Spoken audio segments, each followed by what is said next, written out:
وَلَقَدْ يَسَّرْنَا الْقُرْآنَ لِلذِّكْرِ فَهَلْ مِن مُّدَّكِرٍ۔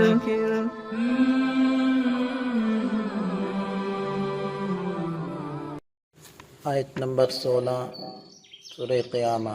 اعوذ باللہ من الشیطان الرجیم، بسم اللہ الرحمن الرحیم۔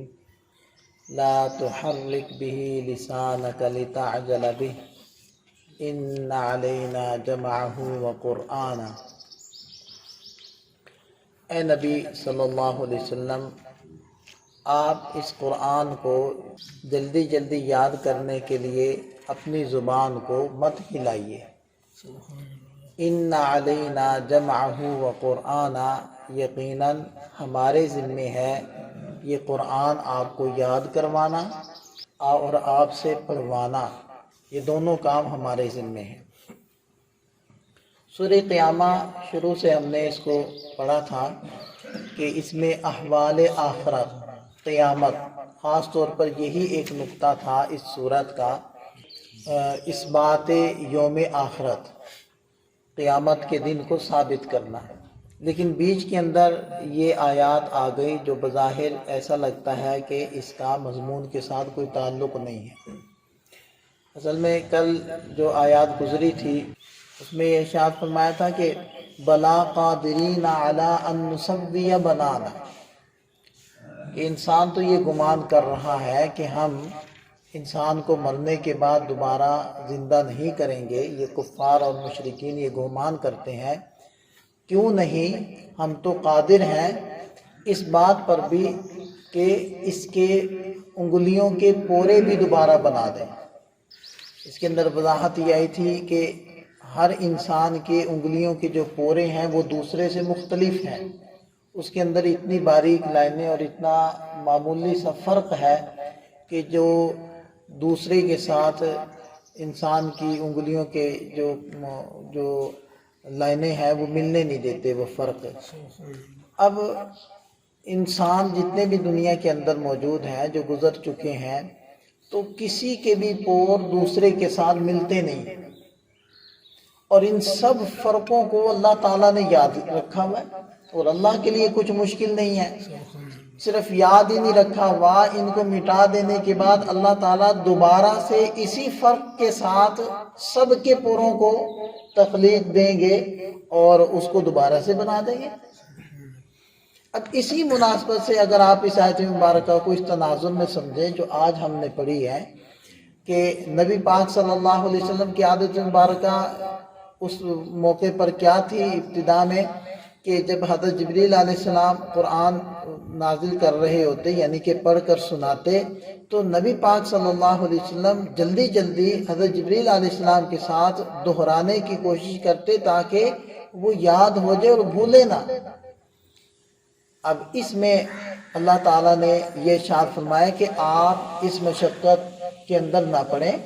ایک تو وحی سن رہے ہیں، اس کو وصول کر رہے ہیں، دوسرا اس کو یاد کرنے کے ساتھ ساتھ آپ مشقت اٹھا رہے ہیں، تو آپ تسلی رکھیں، تسلی سے اس وحی کو سنیں۔ ہمارے ذمہ ہے کہ ہم یہ قرآن آپ کے سینے میں محفوظ کریں، آپ کو یاد کروائیں، اور صرف اس کے الفاظ ہی نہیں، اس کے معنی، اس کی تشریح وہ بھی ہم آپ کے دل کے اوپر کھولیں گے اور آپ سے امت کے سامنے بیان کروائیں گے۔ بقیہ یہ آپ کو پریشانی ہو رہی ہے کہ میں بھول نہ جاؤں، تو آپ تو بھول سکتے ہیں، لیکن آپ کا رب جو یہ قرآن بھیج رہا ہے، جو ہر چھوٹی بڑی چیز کو جانتا ہے، جو انسانوں کے انگلیوں کی لکیروں کے فرق کو بھی جانتا ہے، اس سے آپ یہ امید نہ رکھیں کہ وہ بھول جائے گا، وہ نہیں بھولے گا، اس کو یاد ہے۔ لہذا اس نے یہ ذمہ داری اپنے لیے ہی لے لی ہے کہ میں آپ علیہ السلام پر قرآن بھی اترے گا اور آپ کو یاد بھی ہوگا اور آپ سے پڑھوایا بھی جائے گا، یہ ساری ذمہ داری اللہ تعالیٰ نے لے لی ہے۔ تو یہ ایک مناسبت یہاں ذکر کر دی گئی ہے۔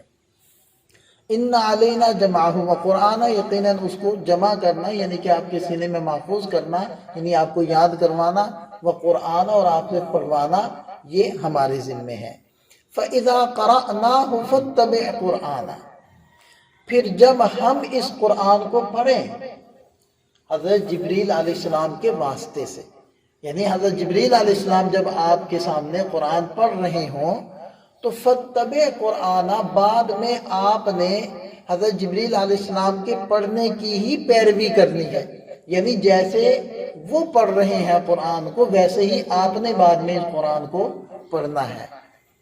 ثم ان علینا بیانا، پھر یقیناً ہمارے ذمہ ہے اس کو بیان کروانا، یعنی کہ اس کے معنی، اس کی تشریح وہ آپ کے اوپر منکشف کرنا اور پھر آپ کے ذریعے سے امت کو بیان کروانا، یہ بھی ہماری ذمہ داری ہے۔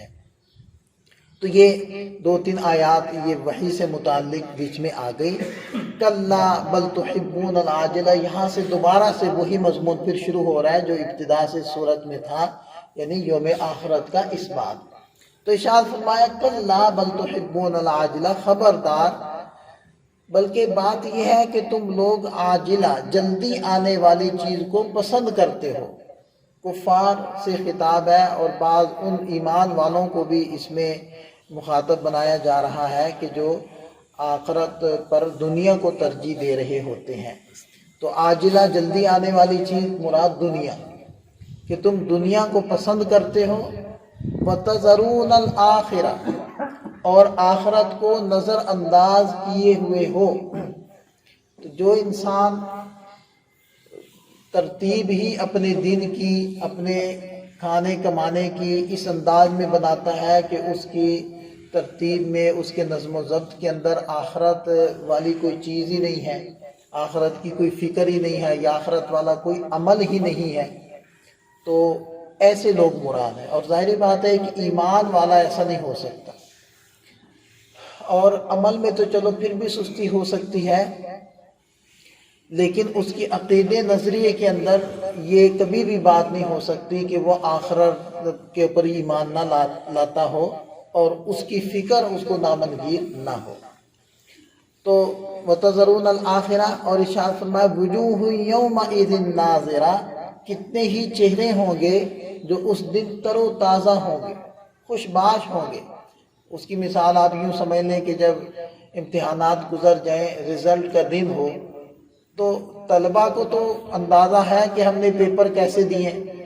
اب جن لوگوں نے اچھے پیپر حل کیے ہوئے ہیں وہ نہ صرف یہ کہ مطمئن ہیں، بلکہ امید ان کو لگی ہوئی ہے کہ ہمیں کوئی اچھی خبر ملے گی سننے کو، اور اگر پورے اسکول یا پورے صوبے کے اعتبار سے ہماری پوزیشن نہ بھی آئے تو کلاس کے اعتبار سے تو پوزیشن ہماری یقیناً آنی ہے۔ تو ان کے چہرے کے اوپر جو بشاشت ہوگی، جو اطمینان ہوگا، وہ ظاہری بات ہے اس کے چہرے پر تو نہیں ہوگا جس کو پتہ ہے کہ میں نے خالی شیٹیں دی ہیں اور میرے پاس لکھنے کو کچھ نہیں تھا۔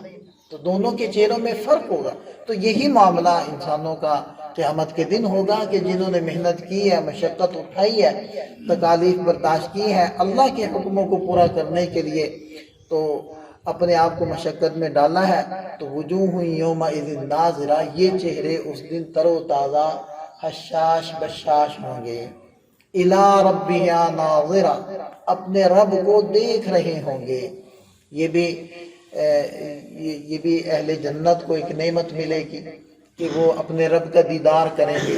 جنت کے اندر اپنے رب کا دیدار ان کو نصیب ہوگا، اور بعض ایسے قسمت والے ہوں گے کہ ان کو ہفتے کے اندر جمعے والے دن یہ زیارت نصیب ہوگی، اور بعض ایسے ہوں گے کہ جن کو صبح و شام یہ نعمت ملے گی، اور بعض ایسے بھی ہوں گے کہ جن کو ہر وقت یہ نعمت میسر ہوگی۔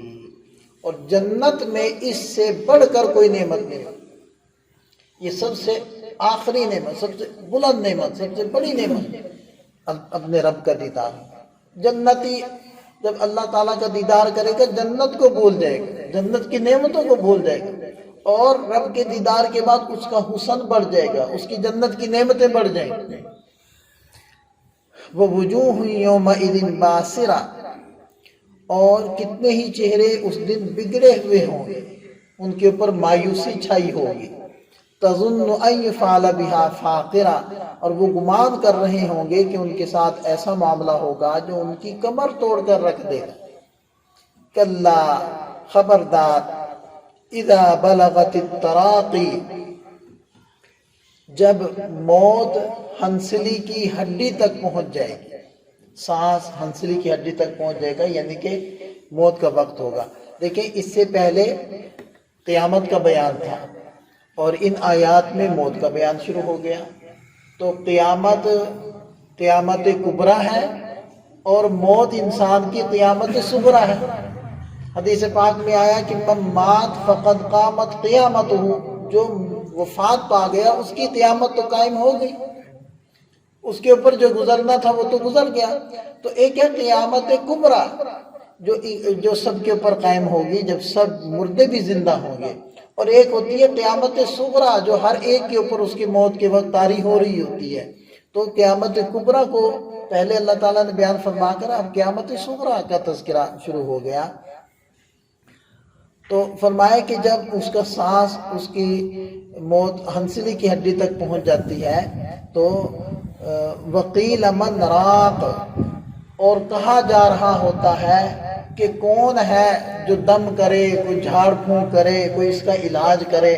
کہ جب انسان بیماری کی حالت میں ہوتا ہے اور بیماری ٹھیک ہونے کو نہیں آ رہی ہوتی، بڑھ ہی رہی ہوتی ہے، تو اس وقت سب کوششیں کی جاتی ہیں علاج معالجے کی۔ جہاں دیگر کوششیں ہوتی ہیں وہاں پھر یہ بھی کوشش کی جاتی ہے بھی اس کو کوئی دم کرو، اس کو کچھ پڑھو، اس کو پھونکو کہ اللہ تعالیٰ اس کو صحت دے۔ تو اس حالت کو اللہ تعالیٰ بیان فرما رہے ہیں، وقیل من راق، اور اس وقت کہا جا رہا ہوتا ہے کہ کون اس کو جھاڑ پھونک کرے گا، کون اس کو دم کرے تاکہ یہ صحت پا جائے۔ وظن انہ الفراق، اور وہ مرنے والا یہ گمان کر رہا ہوتا ہے کہ بس اب ہے جدائی کا وقت، اب میں نے دنیا کو چھوڑنا ہے، آخرت کی طرف جانا ہے۔ والتفت الساق بالساق، اور وہ جو اس وقت موت کی بے چینی ہوتی ہے اور اس بے چینی کی وجہ سے انسان پنڈلی کے اوپر مار رہا ہوتا ہے، تو اس کیفیت کو بیان کیا کہ پنڈلی کے ساتھ لپٹ رہی ہوتی ہے۔ اور حضرت عبداللہ ابن عباس رضی اللہ عنہما فرماتے ہیں کہ ایک ساق سے مراد ہے دنیا، دوسری ساق سے مراد ہے آخرت، یعنی وہ موقع ایسا ہوتا ہے کہ دنیا چھوڑنے کا آخری لمحہ ہوتا ہے اور آخرت شروع ہونے کا پہلا لمحہ، یعنی کہ دنیا کا آخری دن، آخرت کا پہلا دن۔ تو وہ ایک کیفیت کو اللہ تعالیٰ نے یہاں بیان فرمایا بہرحال، اور فرمایا کہ اِلیٰ رَبِّکَ یَوْمَئِذٍ الْمَسَاقُ، اور تیرے رب کی طرف اس دن سفر ہوگا اور انسان کا چلنا ہوگا رب کی طرف، یہ وہ موقع ہوتا ہے۔ تو یہ قیامت صغریٰ کو اللہ تعالیٰ نے یہاں بیان فرما دیا۔ اللہ تعالیٰ ہمیں قرآن کا اور اس کے مضامین کا یقین نصیب فرمائے اور آخرت والا بندہ ہمیں بنائے۔